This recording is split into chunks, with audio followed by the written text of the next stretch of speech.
Halo, selamat malam. Assalamualaikum warahmatullahi wabarakatuh. Salam sejahtera bagi kita semua. Selamat berjumpa kembali dalam acara The Pers, sebuah program Dewan Pers yang mengulas, membahas, dan menganalisis isu-isu yang terkini berkaitan dengan tugas-tugas Dewan Pers.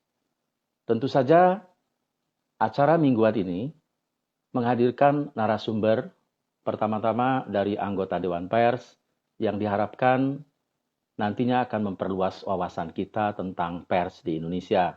Malam ini kita akan hadir dengan Ketua Komisi Hukum dan Perundangan, yaitu Bapak Agung Darmajaya. Nah, beliau sedang mempersiapkan diri, sebentar lagi kita akan bergabung.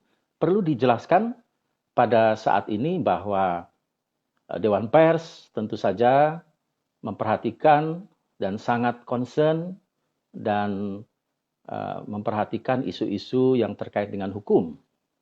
Tentu saja pers tidak lepas dari masalah-masalah yang berkaitan dengan hukum seperti karena kesalahan menulis misalnya, atau kesalahan memasang foto, atau juga mungkin ada liputan-liputan sikap video atau dari televisi atau radio yang juga terkait masalah hukum.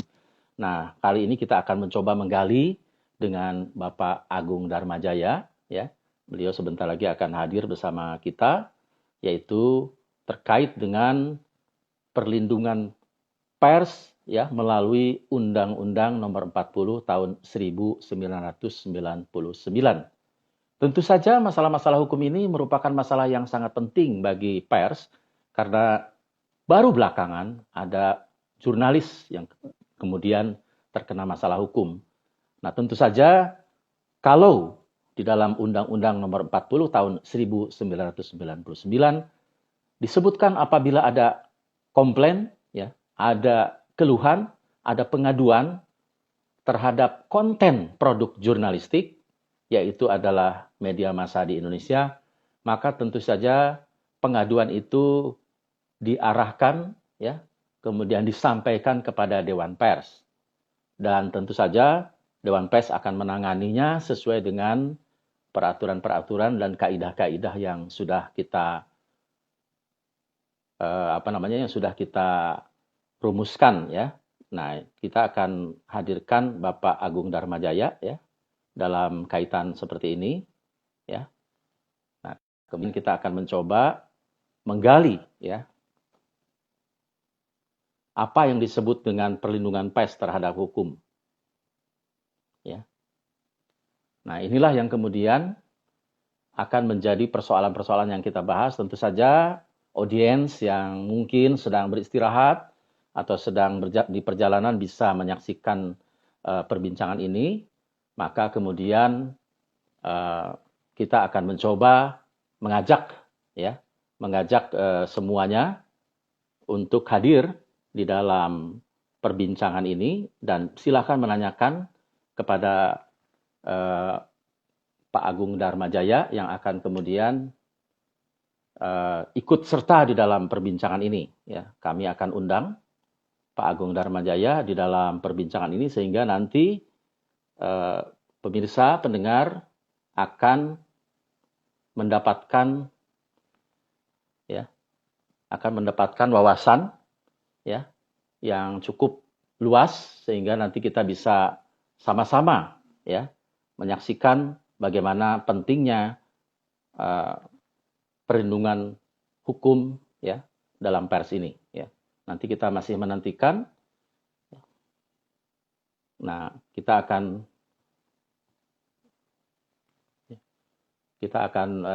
tunggu sebentar lagi, tetapi perlu sekali lagi saya tekankan, ya, bahwa di dalam perbincangan kali ini isu-isu, ya, yang terkait, ya. Nah, ini ada Pak Agung Darmajaya, kita coba invite untuk bergabung, ya, di dalam perbincangan kita. Sudah mengundang untuk sama-sama kita berbincangkan masalah-masalah hukum, masalah perlindungan wartawan, ya. Karena sesungguhnya kalau kita melihat apa yang dilakukan pers, ya, apa yang dilakukan pers maka itu sudah ada perlindungan secara hukum. Ya, jadi nanti kita akan lihat bagaimana kalau pers melakukan kesalahan. Ya, nah, ini Pak Agung Darmajaya sudah hadir. Malam Kang Itu Asep, sebuah malam semuanya. Assalamualaikum. Waalaikumsalam. Nah, saya perkenalkan Pak Agung Darmajaya adalah Ketua Komisi Hukum dan Perundangan di Dewan Pers. Pemirsa yang terhormat, tentu saja ya di Dewan Pers ini ada 9 anggota, 1 ketua umum, 1 wakil ketua, dan kemudian anggotanya masing-masing memegang komisi. Kemarin kita sudah berbincang komisi pengaduan, ya komisi pendidikan. Kali ini kita akan berbincang dengan ahli hukum ya, atau pakar hukum atau yang menangani hukum ya. Walaupun bukan pakar hukum, tapi kita cobalah ya menggali ya setelah setahun ini Dewan Pers ya periode 2019-2022 berjalan. Kira-kira Mas Agung Pak Agung ini bisa menjelaskan tidak ya sebetulnya Komisi Hukum ini apa saja yang ditanganinya itu? Iya, baik Kang Asep, selamat malam teman-teman yang hari ini atau malam ini bisa bergabung. Sekali lagi mudah-mudahan dalam situasi masih belum kondusif corona, kita semua tetap sehat, keluarga juga tetap sehat, sehingga kita bisa produktif dapat melakukan banyak kegiatan. Satu kehormatan malam ini saya bisa ikut diminta sharing pendapat lah. Kalau bicara pakar rasanya teman-teman jauh lebih pakar lah. Yang muda-muda tuh jauh lebih pintar. Yang tua tuh kita tuh menang umur aja. Jadi umur sampai kapanpun yang muda-muda nggak bisa saingin kita. Tapi pintar pasti teman-teman jauh lebih pintar yang muda. Sekali lagi selamat malam semuanya, teman-teman konstituen dari seluruh Nusantara yang malam ini bisa hadir. Menarik ketika apa yang disampaikan Kang Asep, karena kebetulan 1 tahun terakhir ini saya dipercaya amanah dari teman-teman untuk membidangi Komisi Hukum dan Perundang-undangan. Rasanya tidak terlalu seksi, tetapi komisi ini selalu bersinggungan dan selalu jadi martir ketika kemudian banyak kasus-kasus yang muncul, apalagi kecenderungan terakhir selalu debatable ketika teman-teman media, terutama wartawan, merasa diperlakukan tidak adil karena teman-teman penegak hukum menggunakan pendekatannya undang-undang ITE. Jadi sekali lagi orang kadang-kadang nggak penting banget bicara hukum, tapi begitu kena masalah hukum, mau tidak mau harus tahu apa dan bagaimana. Sekali lagi saya menjadi bagian yang terlibat di situ. Rasanya kalau apa saja yang sudah dilakukan sampai dengan hari ini dalam situasi normal dan pandemi, ternyata proses aduan teman-teman yang merasa dirugikan terkait dengan pemberitaan, kemudian setelah diterima di teman-teman pengaduan di tempat komisinya Kang Arief, kemudian merasa tidak nyaman dan tidak sepakat dengan hasil keputusannya, gitu kan, maka kemudian dia mencoba menempuh jalur hukum. Sekali lagi banyak kasus yang kemudian diadukan ke polisi, tetapi saya terima kasih juga banyak kasus juga kemudian dari aparat penegak hukum dalam hal kepolisian melimpahkan kembali kepada Dewan Pers, khususnya kepada Komisi Hukum terkait dengan pengaduan yang sudah merasa disampaikan ke pengaduan dan sudah dipertemukan dan sudah diselesaikan, tetapi dalam hal ini pengadu yang merasa dirugikan belum puas. Jadi kurang lebih salah satu diantaranya itu karena posisinya demikian, maka penyidik dalam hal ini meminta kepada Dewan Pers, gitu kan, Komisi Hukum untuk memberikan penjelasan, untuk memberikan pendampingan BAP terkait proses yang sedang berlangsung terkait dengan laporan dari pengadu. Belum lagi terkait dengan proses yang kemudian kelewatan, tetap ada pada kasus tertentu masuk kepada ranah peradilan, gitu kan, sampai pada proses di pengadilan, maka kami juga melakukan proses pendampingan dengan ahli pers. Saya rasa barangkali sekelumit itu Kang Asep, selain daripada kita mencoba mengedukasi, meliterasi kita bersama teman-teman media supaya tidak berbenturan dengan terkait dengan persoalan hukum. Itu Kang Asep. Terima kasih Pak Agung. Mungkin kita akan coba gali kembali ya dari kinerja Komisi Hukum ini. Kalau di dalam mengacu kepada Undang-Undang Nomor 40 tahun 1999, kira-kira aspek-aspek seperti apa pers ini perlindungannya di dalam undang-undang tersebut? Apa saja kira-kira? Iya, baik Kang Asep. Barangkali sebelum ke situ kita melihat dulu biasanya kan kalau tidak ada persoalan maka tidak muncul kasus yang terjadi gitu kan. Persoalan kemudian angle-nya orang bilang, oh ini rasanya yang diuntungkan, nah, tergantung dari mana yang melihat angle-nya. Tetapi biasanya kan berawal tadi, ketika ada satu produk pemberitaan yang muncul, kemudian tadi diadukan, sekali lagi tadi yang sampaikan di awal, para pihak merasa ada salah satu di antara tidak nyaman, maka itu menjadi persoalan. Nah, yang menarik sebetulnya barangkali kalau kita telaah kalau kita boleh jujur, kasus-kasus yang masuk di pengaduan, kemudian juga masuk ke Komisi Hukum adalah terkait dengan adanya pelanggaran kode etik jurnalistik.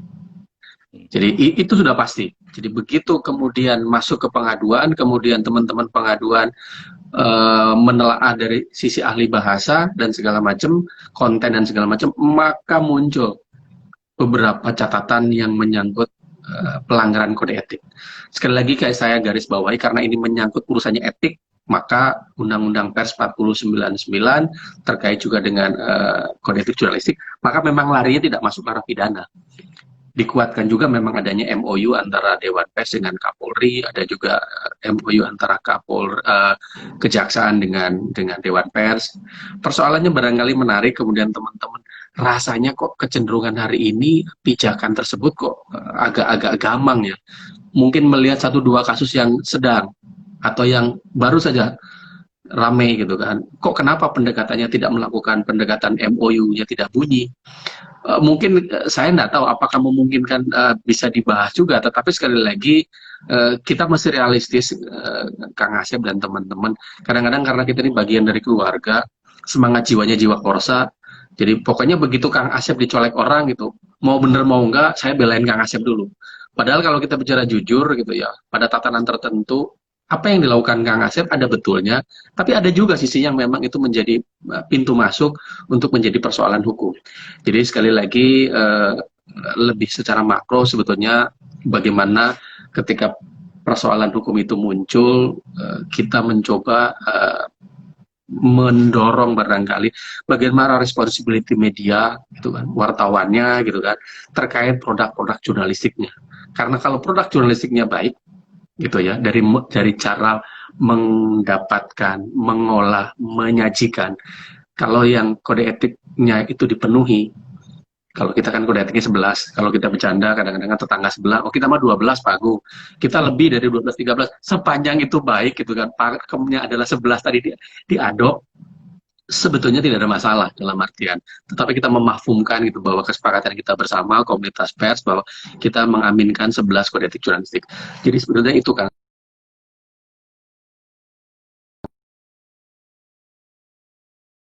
bagaimana responsibility itu penting, sangat penting.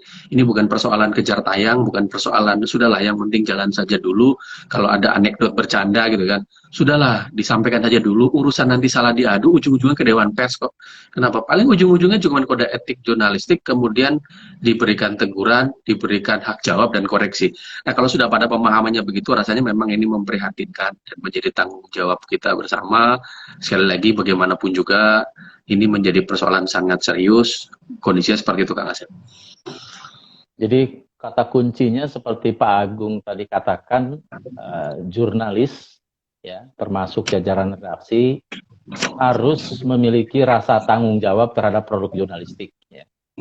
Kemudian pakemnya juga tadi kode etik jurnalistik yang 11 pasal, mulai dari berita yang akurat ya sampai dengan tidak menerima amplop dan seterusnya, itu harusnya ditaati begitu ya Pak Agung. Nah, tetapi apabila kemudian ada produk pers ini kemudian tersandung ya dalam isu yang disebutkan ya, karena publik, masyarakat maupun para pejabat dan pemerintah boleh dong mengadu. Nah, itu bagaimana sebetulnya Pak Agung, dalam istilahnya itu tata aturannya di Dewan Pers ini? Ya baik, sekali lagi ini barangkali menjadi tanggung jawab tidak hanya Dewan Pers.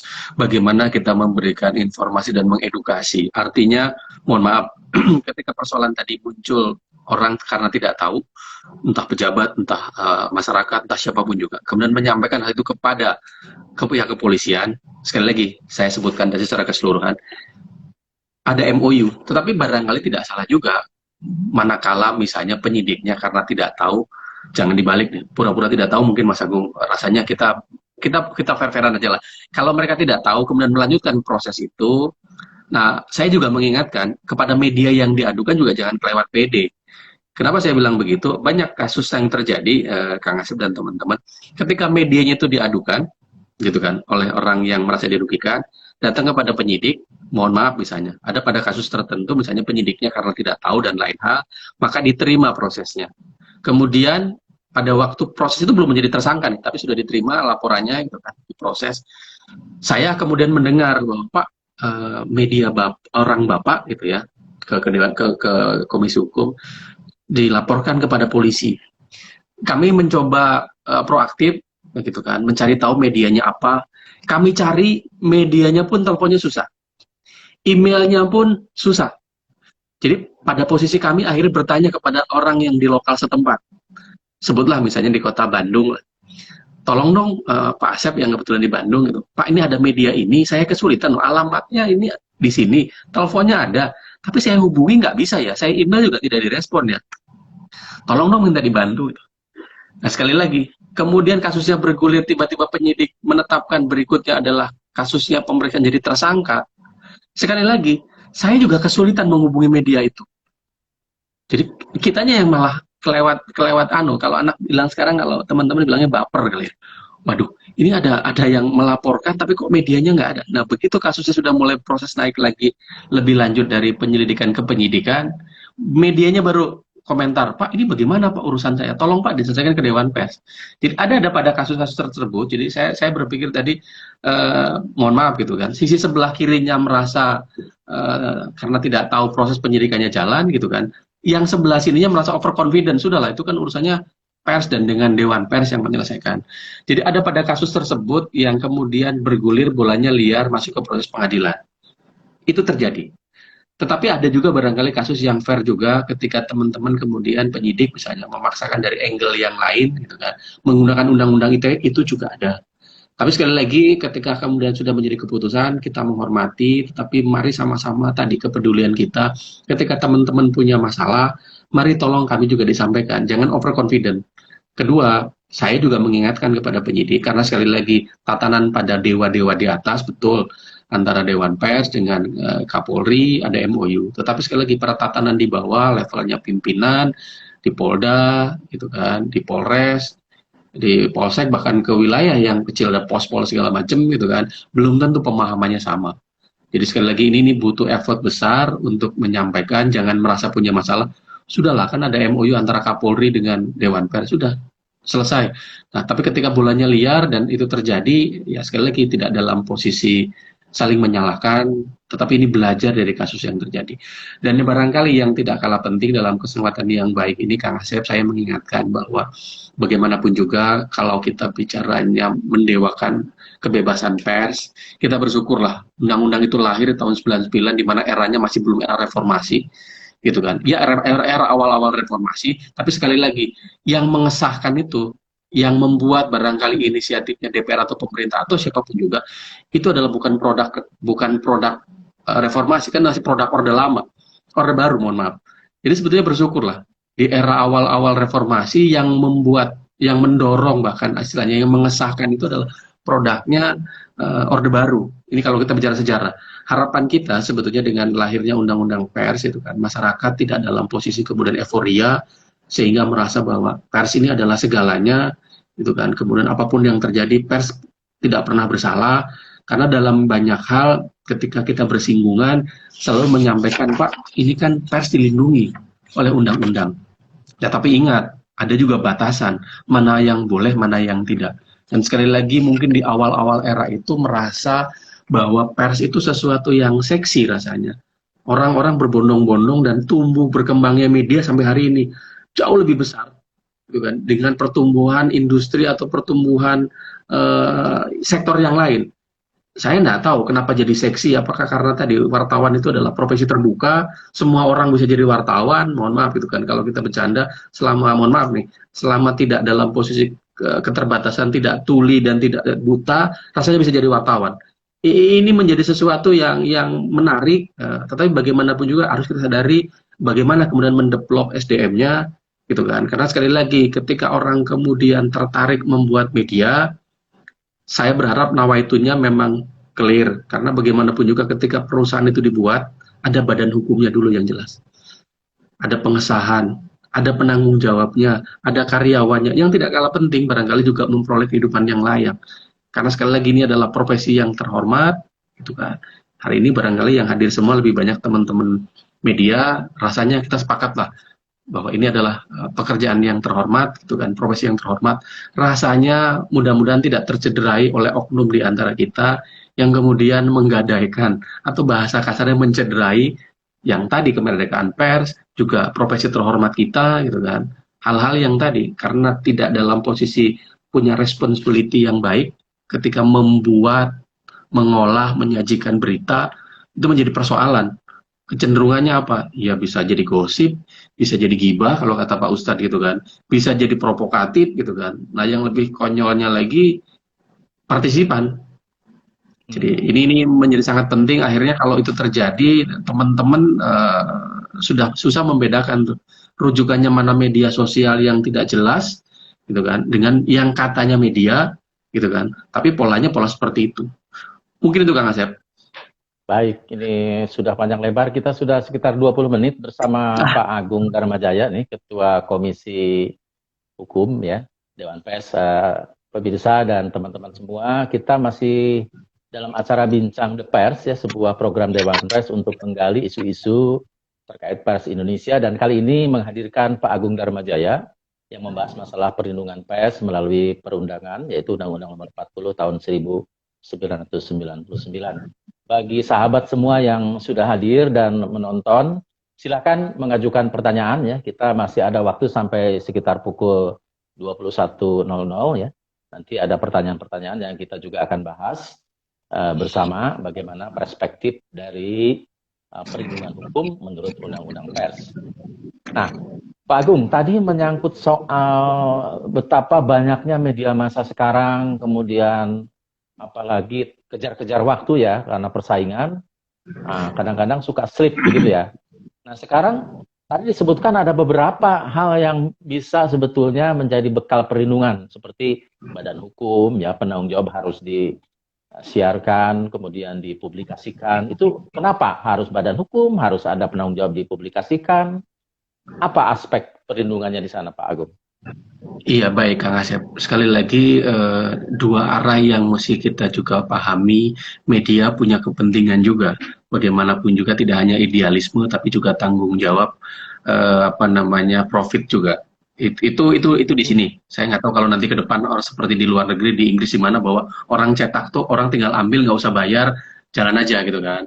Nah, tapi ini kita belum mengarah ke sana. Tetapi yang tidak kalah penting sekali lagi juga masyarakat juga punya hak juga untuk dilindungi, punya hak juga untuk mendapatkan perlindungan. Di mana tadi masyarakat juga butuh berita yang sehat, yang disajikan yang betul, yang kredibel. Nah, bila mana tadi ketika berita yang disampaikan tidak sesuai dengan apa yang dirasakan masyarakat, yang dilihat, maka mereka boleh menyampaikan keberatan, boleh menyampaikan aduan.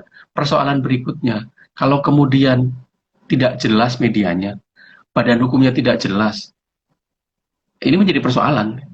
Kita bicara internal saja tadi, bicara di perusahaannya, badan hukumnya tidak ada. Kemudian kita bicara meng-hire karyawan. Karyawan itu mendapatkan gaji dari mana?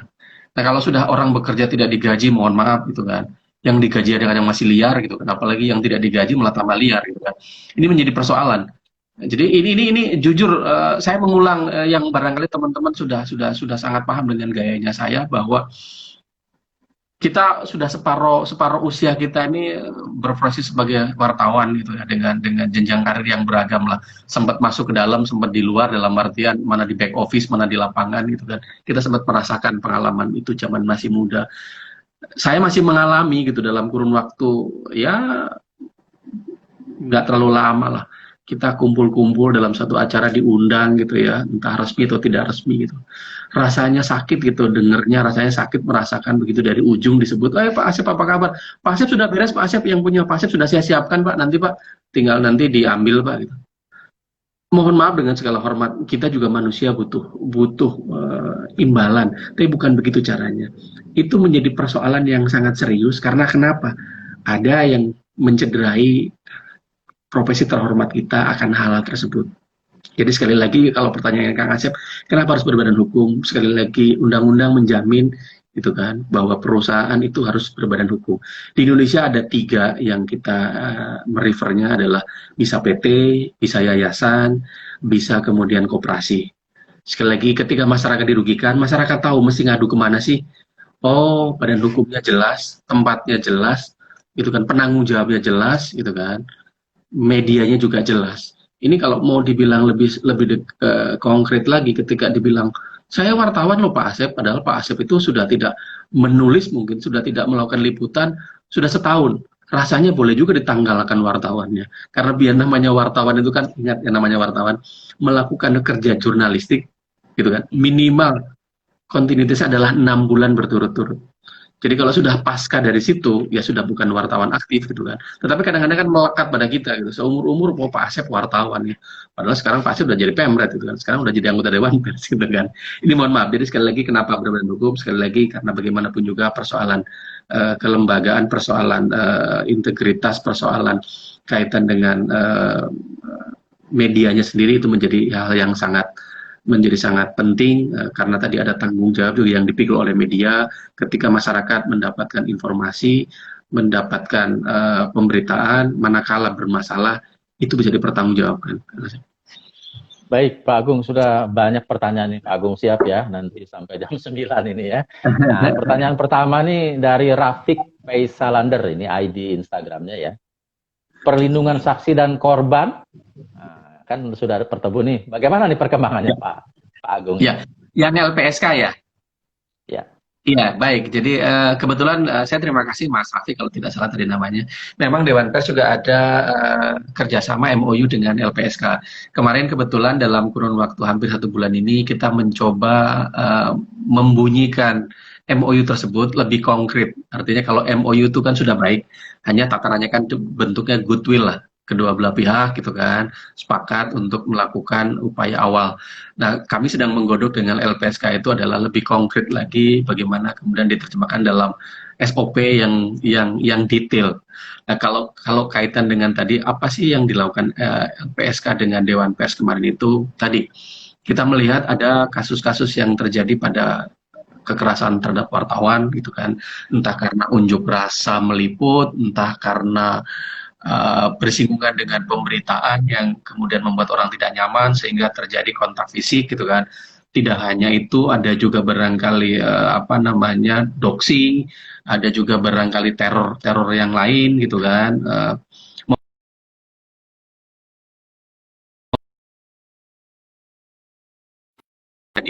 Nah, ketika itu terjadi, maka yang bersangkutan berhak untuk dilindungi. Sekali lagi wartawan dalam melakukan pekerjaannya dilindungi.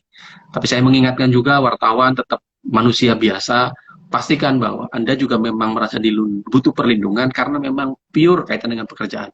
Jangan kita ini kadang-kadang dua kaki gitu kan.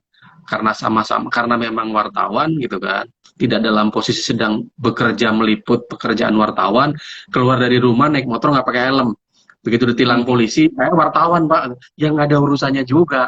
Saya berseloroh mengingatkan, jadi kaitan dengan hal tersebut, nah, apa yang dilakukan, tadi LPSK dengan Dewan Pers sedang membuat SOP, bagaimana ketika terjadi kekerasan terhadap wartawan, tadi tidak hanya fisik, gitu kan, psikis juga, doxing dengan segala macam, melakukan upaya-upaya perlindungan terhadap wartawannya, melibatkan medianya, jangan salah, media punya peran juga. Bagaimana ketika terjadi butuh pendampingan. Orang sudah dalam posisi tertekan karena ada persoalan tadi, gitu kan. Sudah dalam posisi yang nervous, kemudian dibiarkan sendiri. Begitu lapor, Pak, saya kemarin dipukul orang. Ya sudah lapor aja ke polisi. Waduh, untuk lapornya saya udah mules-mules gitu kan. Nah, ini juga jadi persoalan, maka kita mengedukasi, mendorong medianya untuk melakukan pendampingan. Kita juga mencoba mendorong kepada organisasi wartawannya gitu kan, medianya untuk saling menguatkan, termasuk Dewan Pers. Jadi jangan kemudian tadi ketika di lapangan, mohon maaf nih, begitu sudah menjadi korban, ada tindak kekerasan misalnya secara fisik, kemudian yang bersangkutan disuruh lapor, Datanglah ke polisi misalnya, kata polisi, wah Pak, ini mesti ke rumah sakit loh, mesti membuat visum dulu. Dari rumah sakit balik, oh mesti kantor polisi dulu, bikin laporan polisi. Akhirnya kata yang sakit, sudahlah Pak, saya nggak usah lapor daripada saya pusing Pak. Belum nanti keluarga saya diancam dan segala macam. Ini persoalan yang barangkali orang bilang, masa seperti itu sih Pak Agung? Ya faktanya memang masih ada. Jadi makanya ketika kemarin kita merumuskan, kita pahami dulu. Begitu ada kejadian, yang benar itu lapor polisi dulu untuk mendapatkan penjelasan baru melakukan visum. Jadi jangan dibalik-balik nih. Kalau kemarin, oh saya pikir enggak, ini tidak ada kata terlambat, tapi sekali lagi LPSK dengan kita mencoba tadi ketika ada persoalan, wartawan tidak dalam posisi sendirian, gitu kan. Mari sama-sama, ini menjadi persoalan sangat serius. Kalau ini tidak ditangani serius, maka maaf, untuk sebagian orang yang merasa superior, akan bilang, nggak apa-apa, orang nggak ada yang berani lapor, jangan dibalik. Kang Asep, ada istilah gini, sudahlah jangan lapor lah, nanti kenapa? Urusannya hilang sapi, nanti lapor jadi hilang lebih gede lagi, hilang gajah. Dalam artian apa? Ya tadi kehilangan momen gitu kan, yang tidak kalah penting, konsentrasi dan segala macam. Tadinya hanya sebentar urusan mau lapor, tapi karena tadi kebingungan mau ke sana dan ke sini, belum lagi katanya kan, saya pusing Pak, nanti dipanggil, diperiksa. Ya itulah memang mekanismenya. Jadi saya terima kasih dengan LPSK, kita terus dorong untuk segera ada SOP konkret bagaimana perlindungan terhadap wartawan. Baik Pak Agung, terima kasih atas penjelasannya. Sekarang kita beralih ke pertanyaan berikutnya dari Zakaria Sampit TV ya. Ini dari Kalimantan kelihatannya. Awalnya permasalahan itu tidak sehatnya perusahaan media yang akhirnya menimbulkan penyakit yang kronis seperti ini. Nah, saya tidak tahu kemana arah pertanyaan ini, tapi kira-kira masalah-masalah hukum ini mula-mula dari persoalan media yang tidak sehat, Pak. Seperti itu, Pak Agung. Ya, barangkali ini menarik juga nih apa yang disampaikan Pak Zakaria menjadi catatan kita bersama. Tapi tadi di awal saya menyampaikan bahwa orang ketika membuat media tentunya nawaitunya jelas gitu kan. Bukan dalam posisi maaf nih karena menjelang pilkada maka buatlah media. Nah kalau sudah mengawali dari situ kecenderungannya maka media itu digunakan untuk kepentingan gitu kan. Dia atau kelompok tertentu untuk mendorong ya kegiatan tadi lah.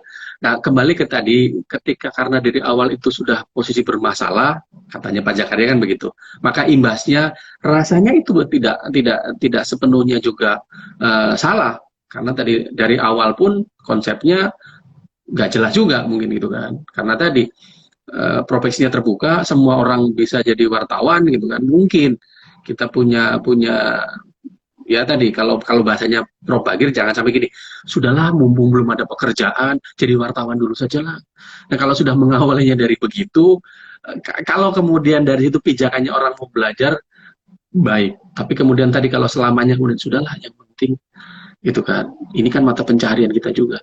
Nah itu menjadi catatan besar gitu kan. Tadi juga saya mengambil contoh, mohon maaf tidak dalam posisi mengguru dan jangan ada yang merasa tersinggung, kalaupun iya ya antara kita senyum-senyum aja lah. Tadi yang saya bilang, begitu Kang Asep datang dari jauh-jauh, Pak Asep sudah disiapkan Pak, itu kawan-kawan Pak Asep yang di luar sudah kami siapkan juga Pak. Apa ya? Sudah Pak, pokoknya beres Pak katanya. Waduh sakit kepala nih, belum cerita apa-apa sudah gitu. Nah ini persoalan yang ada, jadi saya terima kasih Pak Zakaria menjadi catatan gitu kan. Mudah-mudahan kita juga diberikan masukan. Jadi idealnya berapa gitu kan? Kenapa? Karena kenapa? Kalau di televisi itu kan Kang Asep kita tahu nih untuk membuat satu lembaga penyiaran ada nilai minimum kemampuan finansial. Karena kenapa? Kalau tidak ya tadi gitu kan, jadi persoalan. Karena kenapa? Menghidupi diri sendiri tidak mampu gitu kan, sementara media dengan segala ceritanya berinteraksi dengan semua lapisan dan itu rentan sekali gitu terjadi sesuatu yang tadi kita sampaikan ada penyelewengan oknum teman-teman gitu. Itu sih. Terima kasih Pak Zakaria sudah mengingatkan hal itu. Pak Agung, masih ada pertanyaan lagi nih beberapa ya dari Marhaba Mahmud ya. Bagaimana penerapan hukum pers terhadap perusahaan pers dan media yang tidak bernaung di Dewan Pers? Nah, ini pertanyaan cukup sulit juga ini ya. Silakan Pak Agung. Gimana?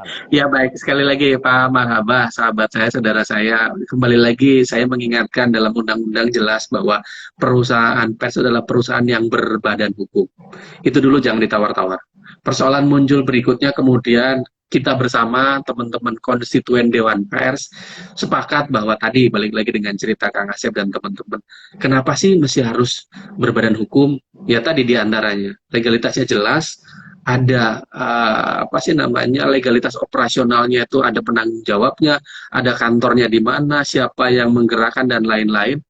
Karena kenapa? Begitu ada persoalan maka merefernya ke situ gitu kan. Nah kalau tadi Pak Mahaba menyampaikan bagaimana yang belum terdaftar, saya berpikiran baik saja, bisa jadi memang kawan-kawan itu belum mendaftarkan.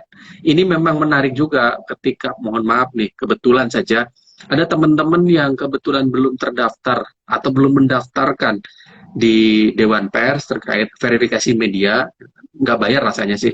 Saya lupa kalau ternyata ada yang bilang bayar. Tapi saya ingat saya sampai setahun ini saya nggak pernah terima bayaran ada orang verifikasi gitu.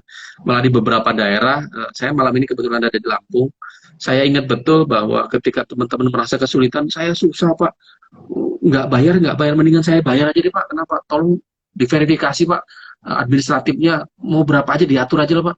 Jadi saya pikir sekali lagi lah, ini karena yang ngomong orang sendiri, rasanya tidak ada ketersinggungan. Kalau ngomong yang di luar sana, yang bukan orang dari kita boleh tersinggung. Saya bilang ya sudah dikumpulkan saja, teman-teman itu ada berapa di sini? Oh Pak, jumlahnya puluhan. Sudah kumpul, ini kita sebentar lagi selesai acara di hotel, kita masih punya 2 jam waktu di hotel itu, ruangannya boleh dipakai. Bawa laptop masing-masing, sediakan materi yang dibutuhkan, dikompres dalam bentuk zip atau apa gitu di USB. Setelah itu nanti 1 jam ke depan kita duduk bersama ya. Semua mengumpulkan apa yang dibutuhkan datanya. 1 jam kemudian kita duduk. Hitungannya tidak dalam hitungan jam, hitungan 30 menit. Hampir lebih dari 10 media yang hari itu hadir, yang datanya komplit selesai. Setelah itu dibilang gini, oh begitu ya Pak? Iya. Nah pertanyaan tadi, bagaimana yang belum terdaftar? Belum mendaftar, sekali lagi saya menghimbau yang belum, mari silahkan. Kesulitan mungkin yang muncul adalah biasanya karena penanggung jawab media harus UKW-nya adalah utama. Betul, Dewan Pers pun sudah memfasilitasi, harusnya di tahun 2020 anggarannya sudah ada, bisa dilaksanakan, UKW dilaksanakan oleh Dewan Pers beserta teman-teman lembaga uji gitu kan, tidak dipungut bayaran, anggarannya sudah ada. Alhamdulillah baru 1 kali kemudian ada pandemi corona. Jadi sekali lagi teman-teman jangan berkecil hati, kita memfasilitasi. Kalau kemarin kan bilang, saya bingung nih mau ikut kenapa, bayarnya beragam Pak, saya uangnya tidak mampu dan segala macam. Nah kita mudah-mudahan di tahun 2020, kalau 2021 Kang Asep, kalau 2020 saya agak ragu ketika pertanyaannya, bisa nggak Pak di Oktober November?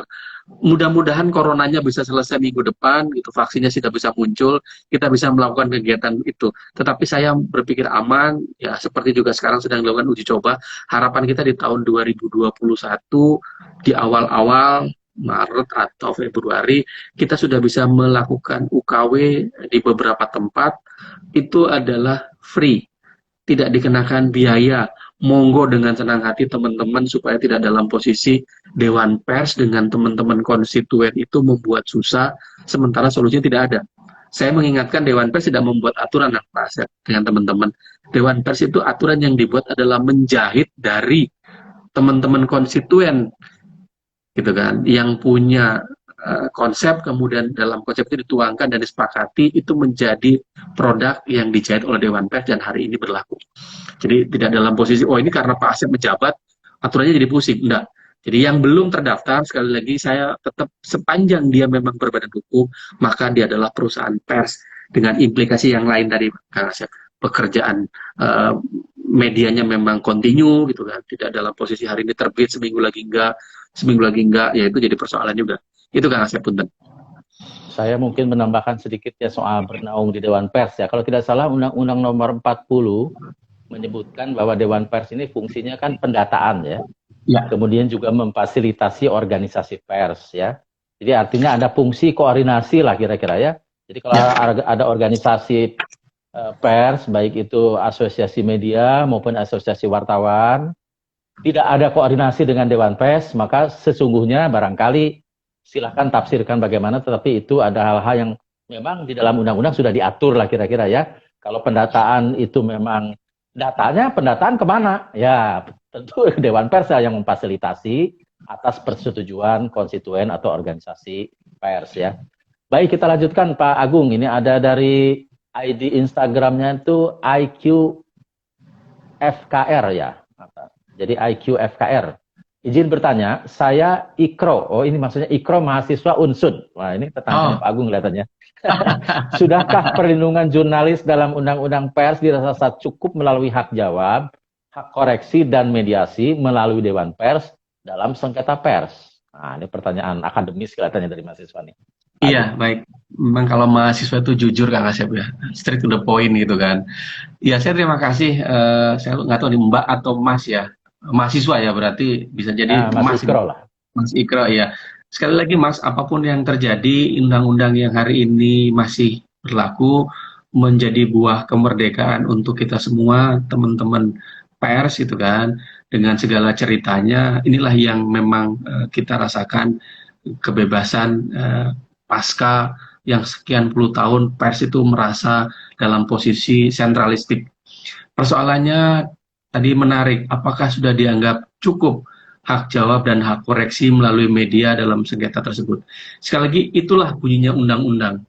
Hanya persoalannya sekali lagi jangan dibalik karena sudah tahu, sudahlah pokoknya tulis saja beritanya, urusannya nggak benar, paling-paling ujungnya dilaporkan ke Dewan Pers, kemudian kita hanya diberikan hak jawab dan hak koreksi. Nah kalau sudah nawaitunya begitu, ini menjadi persoalan serius. Saya bilang tadi, makanya ini orang tidak hanya untuk sekedar membuat media.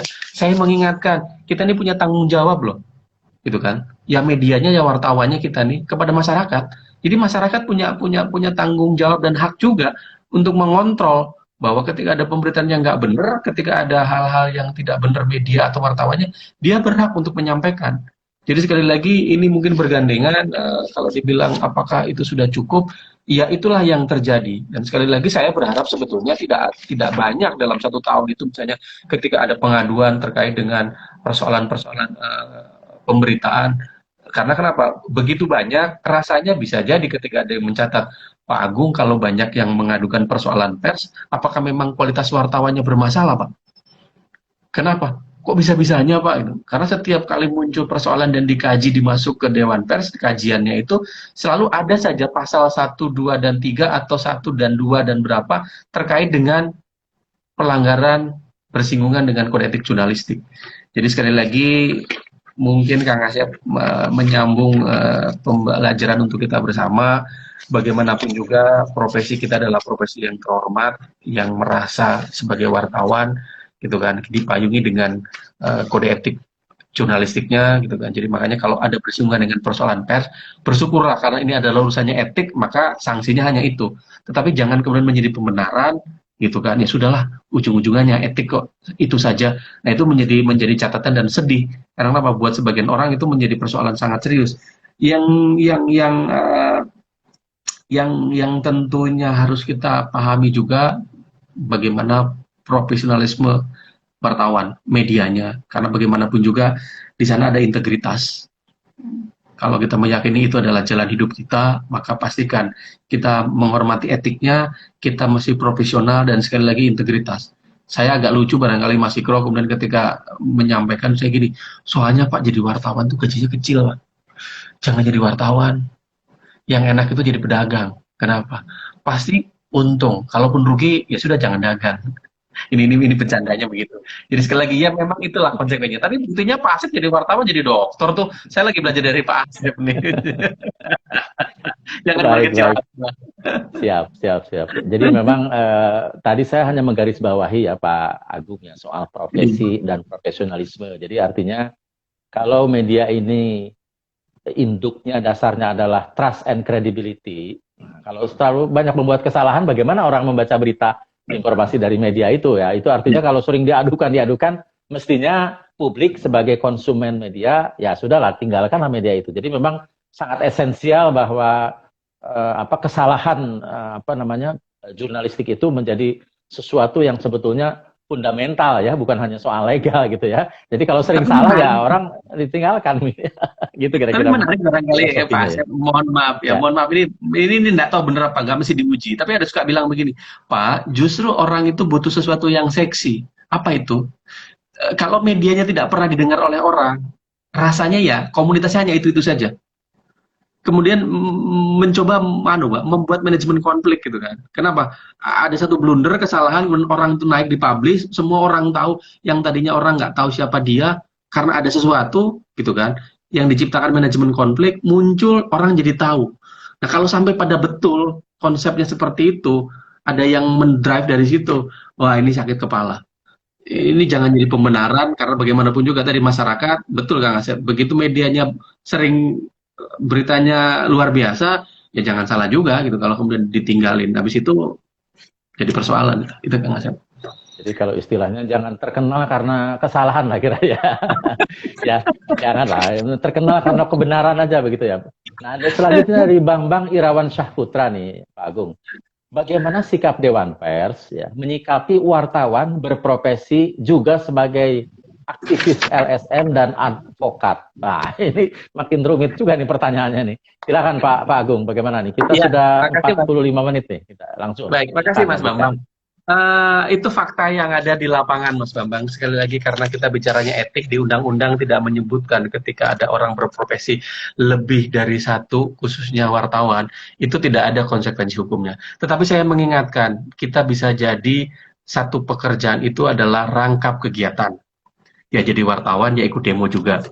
Itu boleh-boleh saja misalnya gitu kan. Ada lagi namanya rangkap pekerjaan. Ini yang jadi persoalan yang tadi sampaikan Mas Bambang. Ya wartawan, ya lawyer, ya LSM, ya orang partai juga. Oh, ciloko ini. Yang satu lagi adalah yang tidak boleh sama sekali adalah rangkap jabatan. Gitu kan.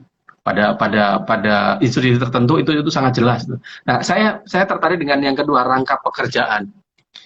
Karena ini menyangkut etik, maka sekali lagi etika itu tatanannya luar biasa. Jadi ukuran bener tipisnya jelas gitu kan. Kalau dibilang enggak lah Pak, menurut saya sepanjang saya tidak apa-apa ya nggak apa-apa. Nah untuk bisa menilai itu bedanya tipis. Kalau orang 2 kali 2 pasti 4. Kalau etika ya menurut teman kita iya, menurut saya belum tentu gitu kan. Jadi sekali lagi apa yang disampaikan Mas Bambang tadi pagi kita bahas juga, kebetulan nyambung dengan Prof Bagir, bahwa sekali lagi saya takut menjelang pilkada ini sudah mulai kelihatan riak-riaknya, banyak media yang tiba-tiba saja muncul gitu kan, warnanya kelihatan hijau kuning merah.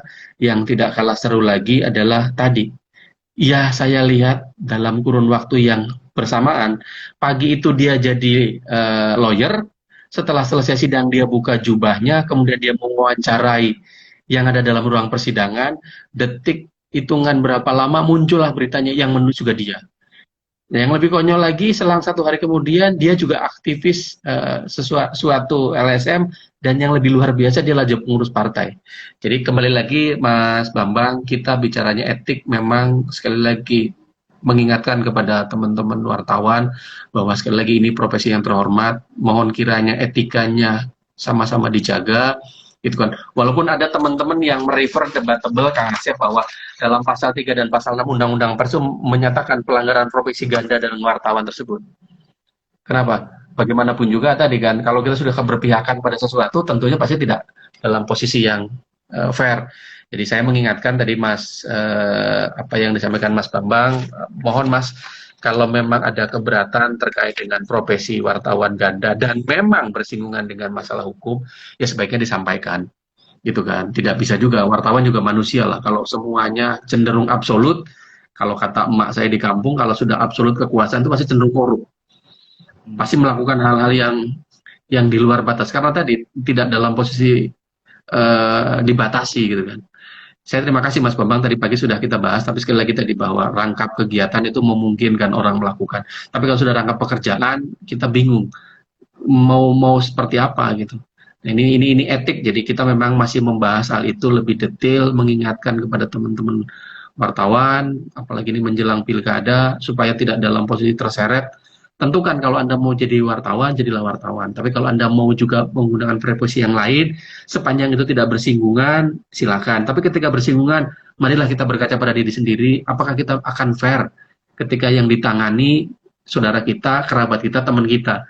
Nah, ini menjadi persoalan untuk, mungkin beliau iya bisa, tapi yang lain apakah ada yang bisa menjamin kalau itu terjadi? Itu Kang Asep, Mas Bambang, terima kasih. Baik, pendengar semuanya dan audiens, masih banyak pertanyaan. Ini ada dari Jakaria dan Ikro, tapi kita skip dulu. Ini ada satu pertanyaan nih, ada 3 sebetulnya. Mbak Chelsea nih menanyakan nih, sahabat kita ini. Salah satu aja yang saya ambil ya, tapi mungkin nanti Pak Agung bisa menjelaskan. Ya, kita masih ada sekitar 7 menitan waktu lagi. Mengapa Dewan Pers tidak melakukan pendampingan hukum sejak awal dari kasus kepada Diananta, sementara punya amunisi kuat sekali merupakan kasus sengketa pers dengan adanya PPR Dewan Pers sebelumnya. Nah, ini kasus yang baru selesai nih, pendampingan hukum itu. Bagaimana Pak Agung? Mungkin secara singkat aja, karena ada kasusnya sudah selesai ini. Iya, baik. Saya terima kasih Kak Ngasep, Mbak Chelsea. Justru yang disampaikan Mbak Chelsea penjelasannya saya nggak tahu dari mana gitu. Karena kalau kita mau buka cerita balik lagi awal, dari awal pun memang sudah ditangani oleh Dewan Pers. Dari mulai proses masuk ke pengaduan, ditangani, keluar PPR gitu kan, sampai kemudian muncul pengaduan berikutnya gitu kan, kita menyiapkan ahli persnya, tapi pada waktu itu kan belum dilakukan, tapi muncul yang cerita hari ini berkembang bahwa ada ahli pers yang kemudian memberikan penjelasan dianggap memberatkan, padahal sekali lagi kita menyampaikan ahli pers itu banyak, tetapi dalam kasusnya Nanta yang ditunjuk oleh Dewan Pers sesuai dengan tanggung jawab dan surat penugasannya adalah orang yang bukan disebutkan tadi.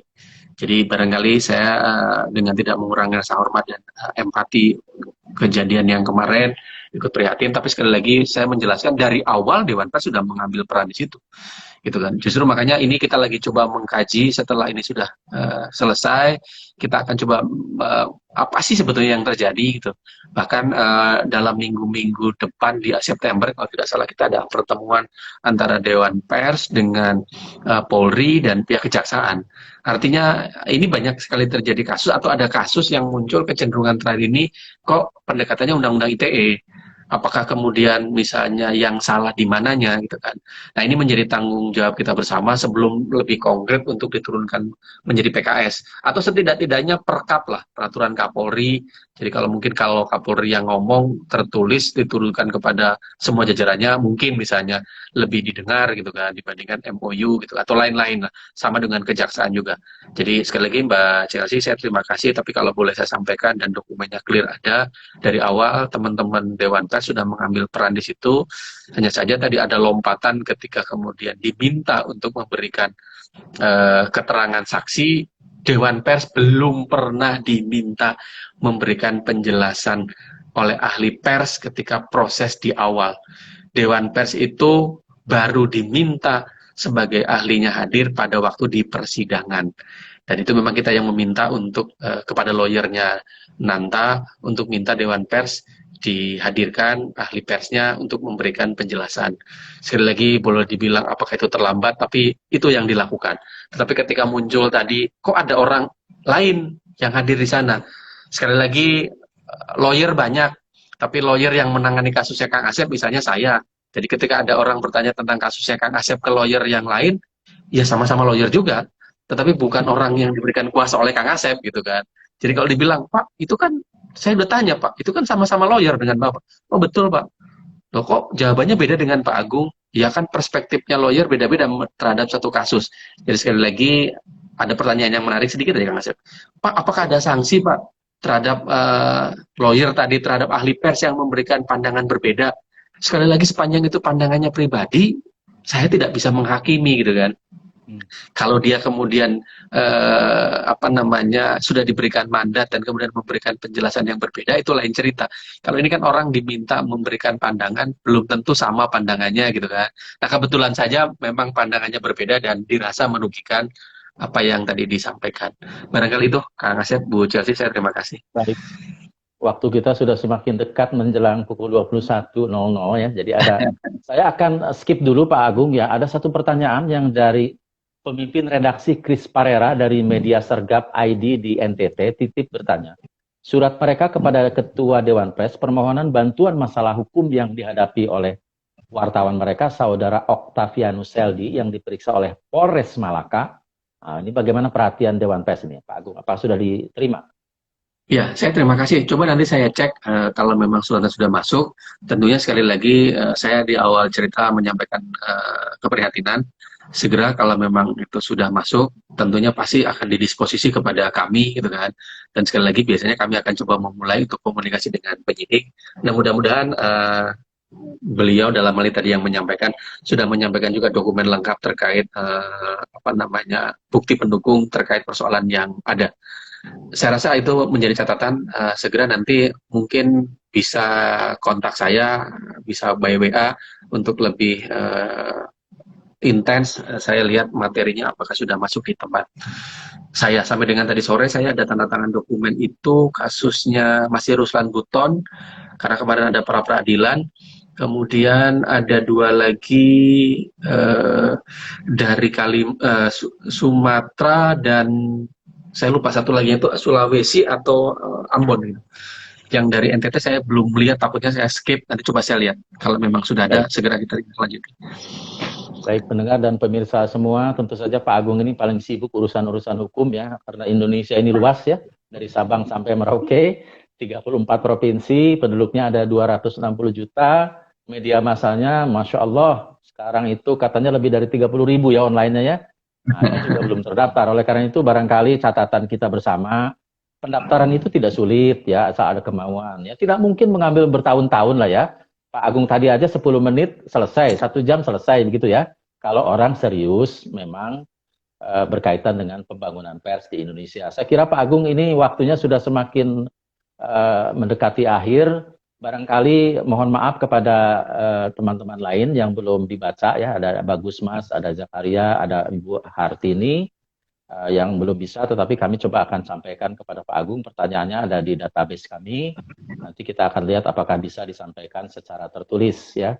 Nah, jadi pendengar dan pemirsa semua dalam IG Live The Pers ini, Pak Agung akan memberikan penutup lah, kata-kata penutup ini yang masih ada waktu. Kira-kira apa dari rangkaian perbincangan kita mengenai perlindungan pers melalui Undang-Undang Nomor 40 Tahun 1999. Baik, Kang Asep, saya terima kasih para sahabat, para kolega saya, senior dan teman-teman saya. Sekali lagi, situasi yang kita nikmati hari ini, kebebasan pers, mari kita syukuri, tetapi mari juga kita berkaca, tidak ada gading yang tak retak, kurang lebih begitu. Ada juga hal-hal yang memang menjadi catatan, di mana tadi ada pengaduan, ada keluhan dari masyarakat, kemudian tumbuh menjamurnya media, mudah-mudahan juga diiringi dengan kemampuan, tidak hanya finansial, tapi juga bagaimana dia punya rasa tanggung jawab, gitu kan. Ketika membuat media, tidak hanya sekedar kepentingan, mohon maaf, gitu kan, publisitas yang bersangkutan, orientasi bisnis atau kepentingan politik gitu kan. Tapi yang tidak kalah penting, sekali lagi, orang bisa menjadi baik masyarakat karena kita, tapi jangan salah juga, orang menjadi tidak baik kita juga punya andil. Mau dari sudut pandang manapun itu menjadi persoalan sangat serius. Jadi saya mengingatkan kepada kita, teman-teman wartawan, media yang merasa bersyukur dengan kebebasan pers, mari kita jaga, mari kita junjung profesi terhormat untuk sama-sama kebebasan pers kita jaga. Saya rasa itu Kang Asep. Terima kasih kesempatannya. Mohon maaf kali ada tutur kata yang kurang berkenan. Baik, terima kasih Pak Agung dan pemirsa semua. Nanti bisa diikuti di YouTube rekamannya. Sampai di sini perjumpaan kita dalam The Pers, perbincangan bersama Pak Agung Darmajaya, Ketua Komisi Hukum Dewan Pers. Selamat malam. Assalamualaikum warahmatullahi wabarakatuh. Waalaikumsalam warahmatullahi wabarakatuh. Terima kasih semuanya. Terima kasih Kang Asep.